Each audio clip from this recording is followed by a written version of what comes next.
Bonjour à tout le monde, j'espère que vous allez très bien. Écoutez, je suis très content et comme vous me voyez, je suis accompagné d'une personne. Aujourd'hui, j'aimerais qu'on essaye de causer et de dialoguer sur un fait qui est très important parce que comme je suis moi-même étudiant, il m'arrive souvent de me poser la question de me dire mais qu'est-ce que je veux réellement faire de ma vie après les études?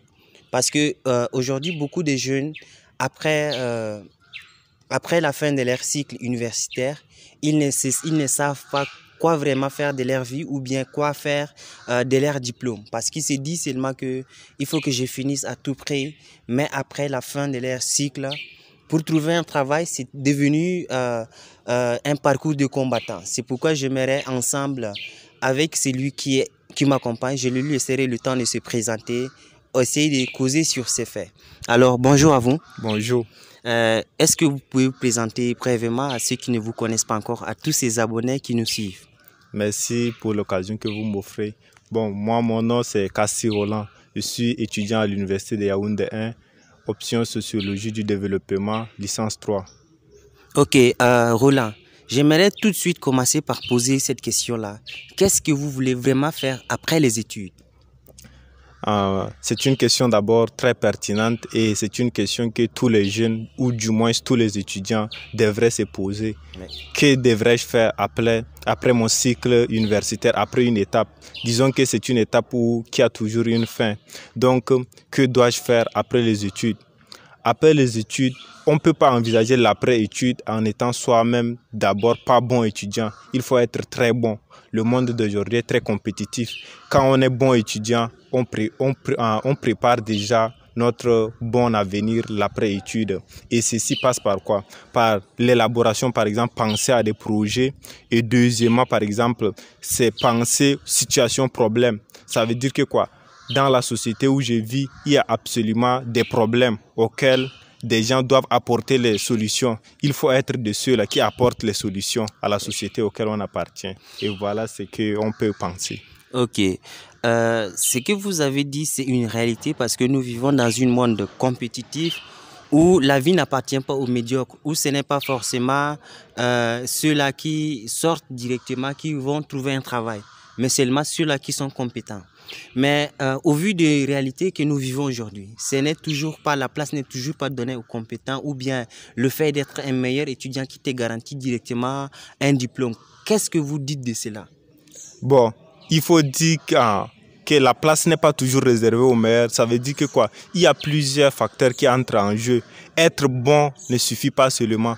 Être bon et avoir des relations, créer un réseau d'influence. Il faut appartenir à ces réseaux d'influence. Et comment créer ces réseaux d'influence? C'est en ayant d'abord un bon caractère. Ça se fonde sur la confiance en soi, sur l'aspect sans cesse d'apprendre, parce que la compétence, ça se limite pas qu'au diplôme, ça se limite pas qu'aux études. Il faut avoir cet esprit tout le temps d'apprendre et ainsi construire son réseau d'influence, et c'est ainsi qu'on peut facilement s'intégrer dans un groupe.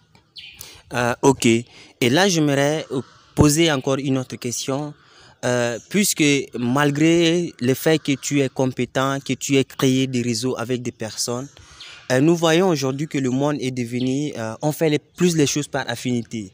Je suis dans un poste, je veux prioriser mes frères, je veux prioriser ma famille. Et ça fait que malgré le fait que tu aies des relations, tu aies créé, malgré que tu aies que tu possèdes toutes ces compétences, tu n'as pas, ou bien pour trouver un travail, ça devient quelque chose de très difficile. Je me pose donc la question, est-ce qu'il faut directement arrêter les études et directement s'engager dans l'école de la vie ou bien qu'est-ce qu'il faut-il faire réellement? Bon, sûrement, c'est une question aussi importante. A le choix entre faire les études ou soit entrer à l'école de la vie ou soit cumuler les deux. Moi, je suis plutôt pour la troisième option, c'est-à-dire cumuler les deux, c'est-à-dire faire une synthèse. Parce que je peux dire que quoi, l'école, sans l'école, on ne peut rien, mais l'école ne peut pas tout. L'école ne répond pas à toutes les demandes, ou soit à tous les problèmes sociaux actuels. Ouais. Donc, le premier aspect, c'est-à-dire l'école est censée t'ouvrir dans le monde d'aujourd'hui. Et à partir de là, on peut aussi s'intégrer dans l'école de la vie et façonner sa personnalité. Exactement. J'aimerais te dire que beaucoup de jeunes aujourd'hui disent que l'école ne marche plus, les études, c'est vraiment quelque chose d'important. Du coup, ils refusent de manière consciente d'aller à l'école pour s'engager à faire quelque chose directement, peut-être ouvrir une petite entreprise. Et je vous assure que l'idée de l'entrepreneuriat aujourd'hui fleurit dans l'esprit des jeunes comme il n'est pas permis. Tout le monde se dit que j'ai un grand frère qui a fait des études, des longues études, qui est compétent, mais il n'a pas de travail. Donc, je préfère directement m'engager dans l'école de la vie. Ça ne me garantit pas à 100% de réussir, mais au moins j'aurais tenté que de perdre plusieurs années à faire de longues études, à avoir un diplôme, après quoi, ne pas avoir un travail. Je continue à vous poser les questions. Si l'argent n'existait pas réellement, qu'est-ce que vous allez faire de votre vie? Parce que nous avons trop entendu ces discours-là. Beaucoup de gens vous diront que j'ai fait les études, c'est pour après prendre soin de ma famille, pour me construire une vie, pour peut-être me marier à la femme que je voudrais. Si l'argent n'existait pas vraiment, qu'est-ce que vous allez faire de votre vie? Votre question découle d'une longue analyse et cette analyse est pertinente dans la mesure où il y a une assertion généralement répandue qu'on dit que l'école aujourd'hui ne met pas la marmite au feu ou soit l'école aujourd'hui n'arrive pas à bien préparer le riz. Mais ce sont ces mêmes modèles ou soit ces mêmes modèles de réussite qui vont chercher. L'idée de l'entrepreneur est très bon, mais on ne peut pas être un entrepreneur médiocre. C'est-à-dire ça, c'est couler. C'est-à-dire c'est couler une société, c'est couler des financiers. En même temps, c'est un modèle de réussite à entreprendre. Ça veut dire que quoi? On a besoin d'un bon comptable, on a besoin d'un bon plan business et tout ça, il faut quoi? Il faut de la compétence. Et cette compétence, qu'est-ce qui façonne cette compétence? C'est grâce à l'école. Et la valeur de l'argent dans notre société actuelle n'est plus à régner.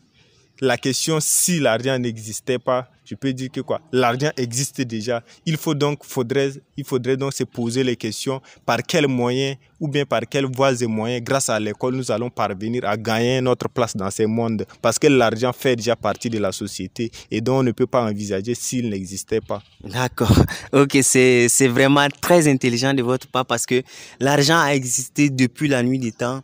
Et en préparant cette émission, j'ai fait beaucoup de recherches. Tous ceux qui ont un bac plus 5 croient que leur diplôme ne les sert à rien pour trouver un travail. Et je suis tombé sur quelque chose de très pertinent parce qu'on disait que dans certains pays, avoir un diplôme vous garantit déjà un plus. Parce que si vous venez vous présenter dans un poste qui ne nécessite pas absolument vos compétences, qui ne nécessite pas vos études, le fait d'avoir déjà un diplôme fait qu'on vous respecte et que vous avez un plus ou bien un salaire, vous êtes mieux rémunéré par rapport à la personne qui n'a pas du tout fait des études. Je suis très content d'avoir partagé ce moment avec vous parce que c'est quelque chose que beaucoup de jeunes, c'est vrai, après, lorsque nous sommes encore étudiants, nous ne pensons pas à l'après-étude.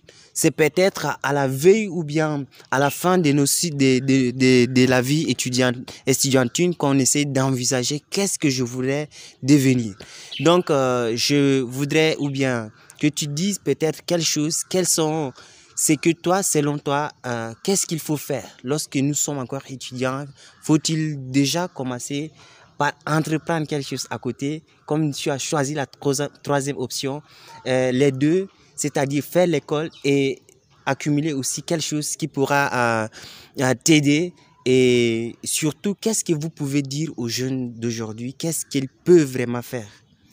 Mon message ou bien ma lettre de créance à la jeunesse africaine actuelle ou soit aux jeunes de façon générale, c'est pour dire de se mettre au travail, pas dans la mesure où on dit se mettre au travail pour montrer aux autres que nous nous mettons au travail. Mettons-nous au travail pour nous-mêmes d'abord. Mettons-nous au travail dans le but de vulgariser ou d'atteindre l'excellence. C'est ça d'abord l'objectif.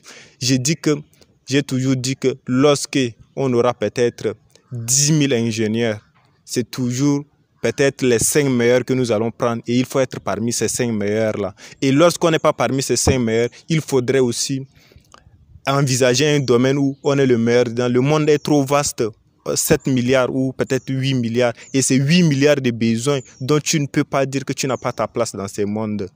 Donc, c'est ça. Ok, merci beaucoup. Je crois que le message est passé. Vous ne ferez pas le sourd d'oreille désormais si vous êtes étudiant ou si vous êtes quelqu'un qui s'est déjà engagé dans la vie pratique.